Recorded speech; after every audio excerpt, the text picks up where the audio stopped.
उत्तर प्रदेश में मैनपुरी, रामपुर और खतौली सीट पर उपचुनाव हो रहे हैं। इन तीनों ही सीटों पर बीजेपी और समाजवादी पार्टी के बीच सीधी टक्कर दिखाई दे रही है। मैनपुरी से अखिलेश यादव की पत्नी डिंपल यादव सपा के टिकट पर चुनाव लड़ रही है, जबकि आजम खान के करीबी आसिम रजा रामपुर उपचुनाव में सपा के प्रत्याशी है। हालांकि अब चर्चा है कि सपा प्रमुख अखिलेश यादव रामपुर उपचुनाव के लिए प्रचार करने जा सकते हैं। रामपुर से सपा प्रत्याशी आसिम रजा ने कहा है कि हम अभी जनसंपर्क कर रहे हैं, बड़े रोड शो और सभाओं से कुछ नहीं होता है। असली ताकत तो जनता के हाथ में है। ये आजम खान का शहर है, वह यहाँ से 10 बार विधायक रहे हैं। इस बार भी सपा ही जीतेगी। हम अपनी बदली हुई रणनीति से चुनाव प्रचार कर रहे हैं। जरूरत पड़ी तो बड़े नेता भी चुनाव प्रचार के लिए आएंगे।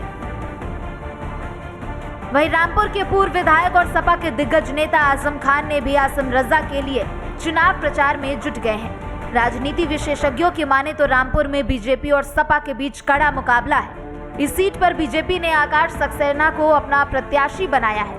वहीं आसिम रजा सपा प्रत्याशी होने के साथ ही आजम खान के करीबी भी माने जाते हैं। जबकि मैनपुरी के लोकसभा उपचुनाव में बीजेपी ने अपनी ताकत झोंक रखी है। डिप्टी सीएम ब्रजेश पाठक ने सपा पर जमकर हमला बोला और रघुराज शाक्य को जिताने की भी अपील की। ये विकास की तरफ ले जाने वाला है और मैनपुरी के लोगों के आत्म सम्मान को आकाश की ऊंचाइयों की ओर ले जाने वाला है।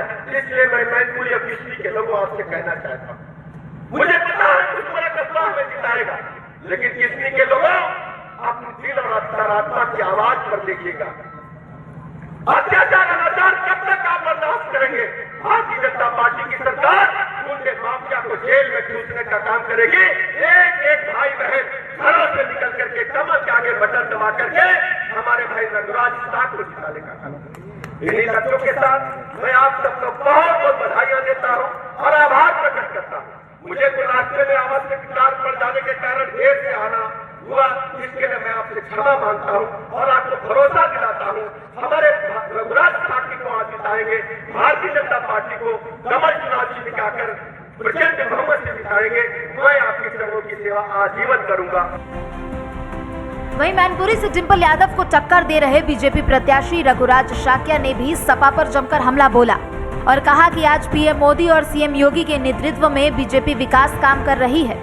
माननीय मोदी जी ने और जो माननीय योगी जी ने गुंडा राज खत्म करने का काम किया है, उसी के आधार पर वोट देने का मन बना चुके हैं। आज कोई भी काम नहीं, लोग कहते कम से कम भैंस नहीं छोड़ रही है, हमारे साथ बदतमीजी नहीं हो रही, माताएं बहनें सुरक्षित हैं। ये जनता के जवाब है। हम बिल्कुल ठीक है। हम केवल भारतीय जनता पार्टी कमल को वोट देने का काम। उतना ही नहीं, रघुराज शाक्य ने शिवपाल पर भी प्रहार किया। उन्होंने कहा कि शिवपाल यादव ने पहले सपा के खिलाफ बोल रहे थे और अब सपा के साथ मिलकर प्रचार कर रहे हैं। उन्होंने मुझे अकेला छोड़ा था, आज बीजेपी मेरे साथ है। ये जो कहते हैं वो उनसे 10 दिन पहले क्या कहते थे, 15 दिन पहले क्या कहते थे। मैंने 2022 में फरवरी में भारतीय जनता पार्टी ज्वाइन कर ली। कोई नहीं कि अभी आए उनके अभी छोड़ के आए। मैं 2022 में भारतीय जनता पार्टी का सदस्य हो गया हूँ। वो 2 फरवरी चुनाव से, विधानसभा चुनाव से पहले, तब भी उन्होंने हमें अकेला छोड़ा था।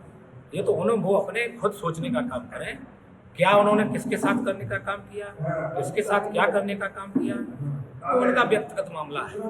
मैं भारतीय जनता पार्टी का सदस्य हूँ और उन्हीं गतिविधियों पर जब चाचा भतीजे एक हुए तो जनता भी जानती है, अपने परिवार के लिए एक हो जाते हैं, दूसरे लिए कहते हमारी सुनते नहीं। तो जनता इसका जवाब एक हो गई है। जब वो एक हो गई तो पूरी लोकसभा की जनता भी एक होने का काम किया है और पूरी जनता कमल का फूल खिलाने का काम करेगी। बनता है भारतीय जनता पार्टी जिताने का काम करेगी। वहीं समाजवादी पार्टी के अध्यक्ष अखिलेश यादव अपनी डिंपल यादव के लिए वोट मांग रहे हैं। दूसरी ओर बीजेपी के दिग्गज नेता भी मैनपुरी में प्रचार के लिए आ रहे हैं। बीजेपी भी प्रचार में कोई कसर नहीं छोड़ रही है। ऐसे में देखना होगा कि इस लड़ाई में कौन मैदान मारता है। ब्यूरो रिपोर्ट, हिंदी खबर।